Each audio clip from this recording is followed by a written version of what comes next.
Hi friends, நான் Karaikal doctor Nishar. இன்றைக்கி நம்ம பார்க்குற கலெக்ஷன் சேனலில் சென்ட்ரல் பேங்க் ஆஃப் துருக்கி அந்த நாட்டுடைய 1000 லிரா கரன்சி நோட்டை தான் நம்ம பார்க்குறோம். இந்த 1000 லிரா கரன்சி வந்து பேப்பர் வடிவத்தில் டிசைன் பண்ணியிருக்காங்க. இதோடைய size 140x72 mm rectangular size. இதை வந்து 1986ஆம் ஆண்டு துருக்கி அரசாங்கம் வந்து வெளியிட்டிருக்காங்க. இதனுடைய முன்பகுதி பார்த்தீங்கன்னாக்கா ஜனாதிபதி முஸ்தபா கமால் ஆத்தூர்கின் உருவப்படம் வந்து இதில் பதிவு செஞ்சுருக்காங்க.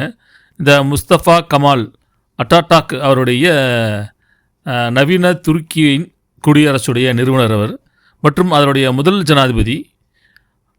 அவர் ஒரு சிறந்த இராணுவ தளபதியாகவும் முதலாம் உலகப் போருக்கு பிறகு துருக்கியை நவீன மதசார்பற்ற மற்றும் தொழில்மயமான நாடாக மாற்றி பல சீர்திருத்தங்களை மேற்கொண்டிருக்காங்க. துருக்கியுடைய தேசியவாதியான இவர் துருக்கியர்களின் தந்தை என்றும் இதில் அழைக்கிறாங்க.